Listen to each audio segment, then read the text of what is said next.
नमस्कार दोस्तों, सरकार लोगों को फ्री में राशन दे रही है, फ्री में बिजली और फ्री में पानी दे रही है। कुछ लोगों का तो ये कहना है कि सरकार लोगों को फ्री में घर भी दे रही है। क्या सच में ये सब कुछ फ्री में मिल रहा है और क्या हर कोई इसका लाभ उठा सकता है? ये सब कुछ फ्री में देने के लिए सरकार के पास पैसे कहाँ से आते हैं? आइए डिटेल में समझते हैं इन सारी चीजों को आज के इस वीडियो में।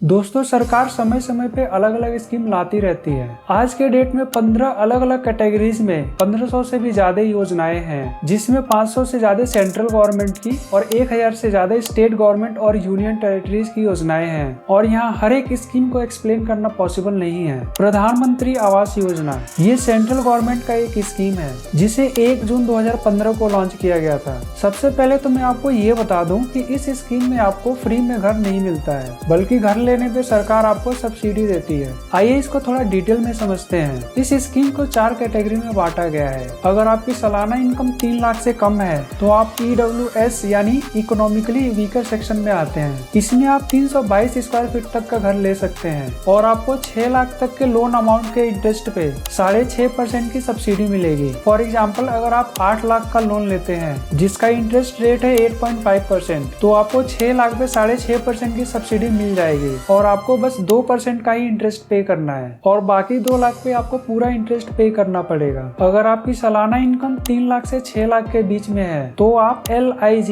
यानी लो इनकम ग्रुप में आते हैं। इसमें आप 645 स्क्वायर फीट तक का घर ले सकते हैं और इसमें भी आपको 6 लाख तक के लोन अमाउंट के इंटरेस्ट पे 6.5% की सब्सिडी मिलेगी। अगर आपकी सालाना इनकम 6 लाख से 12 लाख के बीच में है तो आप MIG 1 यानी मिड इनकम ग्रुप 1 में आते हैं। इसमें आप 1722 स्क्वायर फीट तक का घर ले सकते हैं और आपको 9 लाख तक के लोन अमाउंट के इंटरेस्ट पे 4% की सब्सिडी मिलेगी। अगर आपकी सालाना इनकम 12 लाख से 18 लाख के बीच में है तो आप MIG 2 यानी मिड इनकम ग्रुप 2 में आते हैं। इसमें आप 2152 स्क्वायर फीट तक का घर ले सकते हैं और आपको 12 लाख के लोन अमाउंट के इंटरेस्ट पे 3% की सब्सिडी मिलेगी। जिन लोगों का ये कहना है कि सरकार लोगों को फ्री में घर दे रही है, मैं उनको बताना चाहूंगा कि इस स्कीम को इस हिसाब से डिजाइन किया गया है कि आप चाहे किसी भी कैटेगरी में क्यों ना आते हो, आप मैक्सिमम 2,67,000 तक का ही सब्सिडी ले सकते हैं। हालांकि ये कोई छोटी रकम नहीं है और इससे लाखों लोगों का फायदा हुआ है। आइए एक और स्कीम के बारे में देखते हैं। प्रधानमंत्री गरीब कल्याण अन्न योजना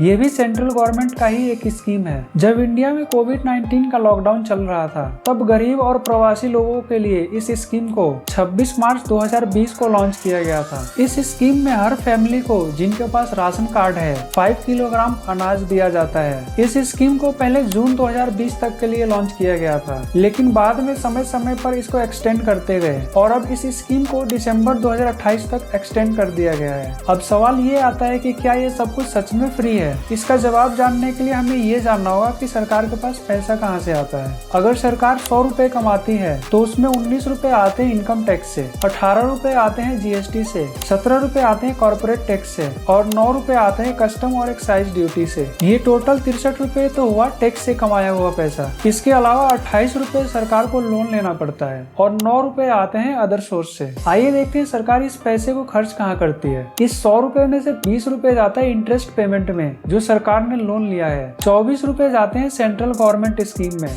16 रुपए जाते हैं स्टेट गवर्नमेंट और यूनियन टेरिटरीज को, 10 रुपए जाते हैं पेंशन और सब्सिडी में, 8 रुपए जाते हैं डिफेंस में और 22 रुपए जाते हैं फाइनेंस कमीशन और अदर एक्सपेंडिचर में। दोस्तों, ये अर्निंग और एक्सपेंसेस के अमाउंट हर साल अलग अलग हो सकते हैं। अब शायद आपको समझ में आ गया होगा कि सरकार जो भी हमें फ्री में देती है वो एक्चुअल में फ्री में नहीं होता है। वो हमारा ही पैसा है जो हमें अलग अलग सर्विस और स्कीम के रूप में मिलती है। हम सरकार को पैसा इसलिए देते हैं ताकि सरकार हमें अच्छी फैसिलिटी प्रोवाइड करे, अच्छी एजुकेशन सिस्टम और अच्छी हेल्थ केयर प्रोवाइड करे, अच्छी इंफ्रास्ट्रक्चर प्रोवाइड करे। सरकार ये सब कुछ करने की कोशिश भी करती है, लेकिन करप्शन और अनएजुकेटेड लोगों की वजह से ज्यादा कुछ हो नहीं पाता है। सरकार गरीबों के लिए फ्री राशन प्रोवाइड करती है ताकि गरीबों को भी खाना मिल सके, लेकिन इसका फायदा वो लोग भी उठाते हैं जिनके यहाँ अच्छी आमदनी है, अच्छे बिजनेस हैं। सरकार रोड बनाने के लिए फंड एलोकेट करती है, लेकिन सालों तक रोड के गड्ढे नहीं भरते। सरकार एजुकेशन सिस्टम प्रोवाइड करती है, लेकिन कोई भी अपने बच्चे को गवर्नमेंट स्कूल में नहीं भेजना चाहता क्योंकि उसकी एजुकेशन सिस्टम अच्छी नहीं है।